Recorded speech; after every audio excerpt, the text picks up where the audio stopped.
ময়মনসিংহ জেলার দুবরা উপজেলার গোতলা রঘুরামপুর কংস নদীর দৃশ্য এটি। প্রতিদিন এখান থেকে শত শত মানুষ পারাপার করলেও জীবনের ঝুঁকি নিয়ে ছাত্ররা পারাপার করছে। সরেজমিনে গিয়ে দেখা যায় এমন চিত্র কেয়াঘাটের কোনো মাঝে নেই। আজ পারাপারের জন্য যাত্রীরা অপেক্ষমান। তবে এখানে জীবনের ঝুঁকি নিয়ে প্রতিনিয়তই ছাত্ররা পারাপার করলেও কেউ দেখাননি। তবে এলাকাবাসী পারাপারের অপেক্ষা রয়েছে দূরপাশের যাত্রীরা। আর কত সময় গেলে এই নদীর উপর একটি ব্রিজ নির্মাণ হবে তাও জানে না এলাকাবাসী। স্বাধীনতা 54 বছরে নির্মিত হয়নি নদীর উপর একটি ব্রিজ। এখানে রয়েছে দুটি স্কুল, একটি সরকারি প্রাথমিক বিদ্যালয় এবং অন্যটি বেসরকারি একটি মহিলা। এই এলাকাটা হচ্ছে ধোবাউড়া, আর পার্শ্ববর্তী নদীর ওই পারে এলাকাটা হচ্ছে পূর্বদলা। তো আমাদের এখানে নদীর পাশে একটি বাজার এবং হচ্ছে আমাদের এই রঘুরামপুর নতুন বাজার সরকারি প্রাথমিক বিদ্যালয় এবং পার্শ্ববর্তী আরেকটি উচ্চ বিদ্যালয় রয়েছে। তো এখানে আমাদের এই ক্যাচমেন্ট ওই পারে আমাদের প্রতিদিন আমাদের বিদ্যালয়ে উচ্চ বিদ্যালয়ে পার হয়। তো এই ছোটো ছোটো বাচ্চাগুলা এই বর্ষাকালে দেখা যায় যে নদীটা পরিপূর্ণ হওয়ার কারণে ওদের পার হইতে মনের ভিতর আতঙ্ক, ফ্যামিলির যে আতঙ্ক যে আমার বাচ্চাটা এত বড় নদীতে পার হচ্ছে, তাদের মনের ভিতর একটা ভয়, কিংবা অনেক সময় নৌকার লুক থাকে না, ছোটো ছোটো বাচ্চাগুলা এই দড়ি দিয়ে টাইনা যে পার হয়, মানে এটা খুবই দুর্ভোগ এবং আতঙ্কের বিষয় হয়ে দাঁড়িয়েছে আর কি। তো এমনকি যে সাধারণ মানুষ এই দুই উপজেলার সংযোগের কারণে প্রতিদিন প্রায় কয়েক হাজার লোক এদিক দিয়ে যাতায়াত করে। তো এখানে যদি একটা ব্রিজ হয় আর কি, তাহলে শিক্ষার্থী থেকে শুরু করে অভিভাবক থেকে শুরু করে সাধারণ যাত্রীদের জন্য খুব সুবিধা হয়। এমনকি দুঃখের বিষয় হচ্ছে এখন পর্যন্ত অনেক প্রতিবেদন হয়েছে এটা নিয়ে।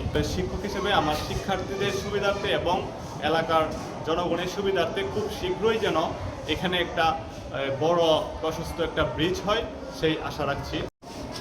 আমরা নদী পাড়তে অনেক কষ্ট হয় বা আমাদের ভয় লাগে নদী পাড়তে, মাঝে মাঝে মাঝি থাকে না, তারপরে আমাদের একা একা রয়েছে এখানে দুটি এজেন্ট ব্যাংকিং যেখানে প্রতিদিন লক্ষ লক্ষ টাকার লেনদেন হচ্ছে। তবে দ্রুতই এই নদীর উপর একটি ব্রিজ নির্মাণ করে এলাকার সাধারণ মানুষের দুর্ভোগ কমে যাবে, এটাই প্রত্যাশা এলাকাবাসীর। দুই জেলার মাঝখানে হয়েছে আমাদের এই নদীটা। তো এই বাজারটাও কিন্তু একসময় আমাদের ছিল এই যে নদীর মাঝখানে, এখন কিন্তু এখানে বাজার নাই। বাজার ভাঙতে ভাঙতে ভাঙতে ভাঙতে আস্তে আস্তে আইতে যে এখন আর বাজার নাই, এখন এই যে রাস্তাও ভাঙা ধরছে। এটা কোনোভাবেই আর ফেরানি সম্ভব না, যে আমরা সাধারণ মানুষ যে ফিরে আসলাম এরকম তো সম্ভব না সরকারিভাবে যদি এরা কোনো ব্যবস্থা না নেয়। আর এই ব্রিজটা তো সংগ্রামের আগেতে মানুষ চেষ্টা করছে, এর পরে তো আমরা এই যে পর্যায়ক্রমে এই প্রজন্মে মানে ছায়া আইছি, কিন্তু এই পর্যন্ত অনেক নেতাই হয়েছে, অনেক নেতাই গেছে, কিন্তু কেউ আর করছে না।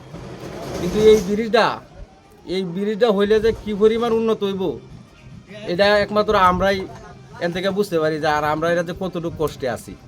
কারণ আমরা এইবার সবসময় আমরা যে ব্যবসা বাণিজ্য সব কিছু মিলাই এইবারের সাথে জড়িত, কিন্তু এই ব্রিজটা না থাকার কারণে আমাদের এই সমস্যা।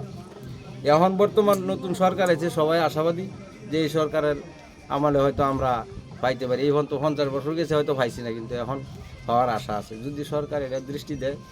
আমরা এটা দৃষ্টি আকর্ষণ। 54 বছরের বড় মানুষের দাবি এই দুই উপজেলার মধ্যে বিচ্ছিন্নকারী এই কংস নদীর উপর ব্রিজটি নির্মাণ করে এলাকার মানুষের প্রত্যাশা পূরণ করবে এবং যোগাযোগের একটি মাইলফলক সৃষ্টি করবে, এটাই প্রত্যাশা স্থানীয়দের। তাই স্থানীয় এবং এখান দিয়ে চলাচলকারী হাজার হাজার মানুষের দাবি একটাই, বর্তমান সরকার উন্নয়ন সরকার, এই সরকার যেন এই ব্রিজটির দ্রুত ব্যবস্থা করে।